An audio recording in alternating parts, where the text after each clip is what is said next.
ساری زندگی جو یہاں 5 نمازیں پڑھتا رہا، اللہ کے گھر میں سجدہ کرتا رہا، رمضان کے روزے رکھتا رہا، اسے جب یہ علم ہوتا ہے کہ میرے رب نے مجھے اپنے گھر کی زیارت کے لیے بلایا اور وسائل دے دیے، تو اسے بیت اللہ کے طواف میں وہ مزہ آتا ہے جو امرؤ القیس کو لیلا کے در و دیوار کے گرد چکر لگانے میں مزہ آ رہا تھا، اس سے بھی زیادہ مزہ آتا ہے۔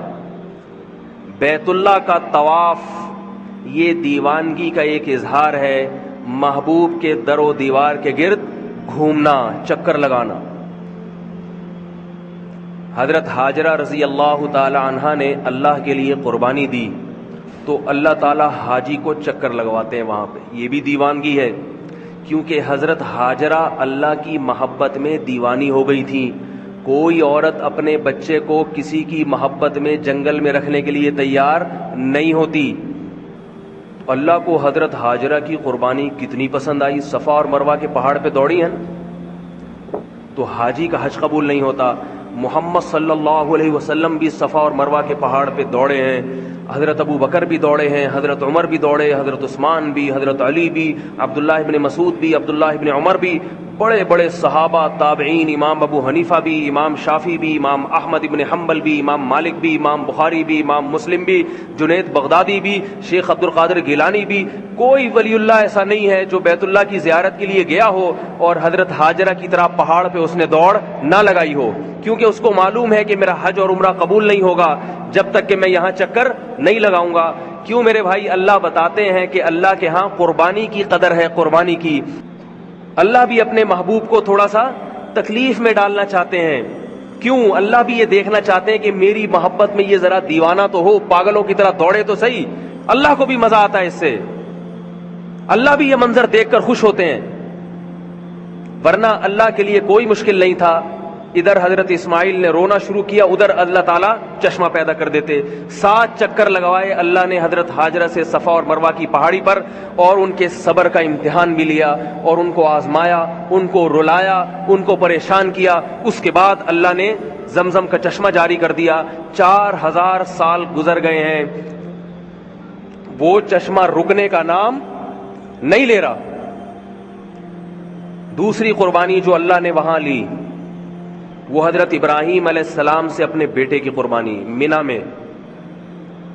اس قربانی کا انداز بھی بہت نرالا، اللہ حاجیوں کو وہ یاد بھی تازہ کرواتے ہیں۔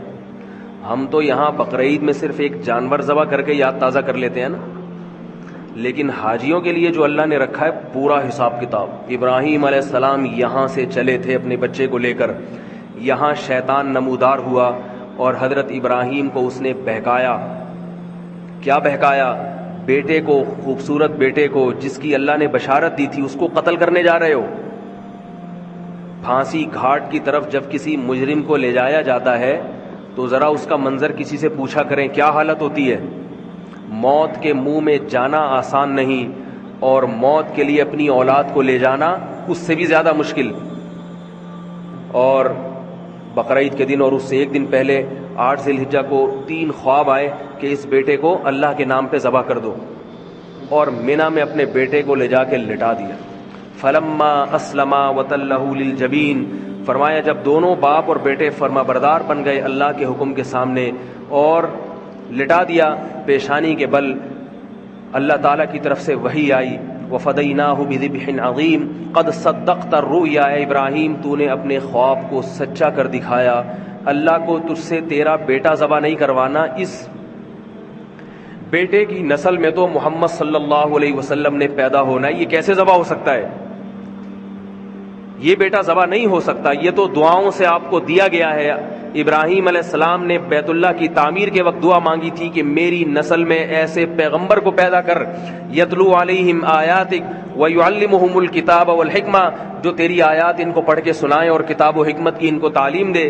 اس کی نسل میں اس پیغمبر نے آنا ہے، یہ بیٹا ذبح ہونے والا نہیں ہے۔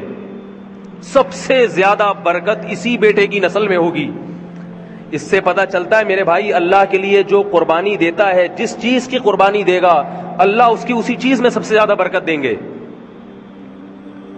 اگر اپنی اولاد کو دین کے لیے وقف کر دو، لوگ کہتے ہیں نا اگر بچے کو مولوی بنا دیا تو یہ تو کسی کام کا نہیں رہے گا، اپنے کسی بیٹے کو دین کے لیے وقف کر کے دیکھو، سب سے زیادہ برکت تمہاری اسی اولاد میں ہوگی، سب سے زیادہ برکت۔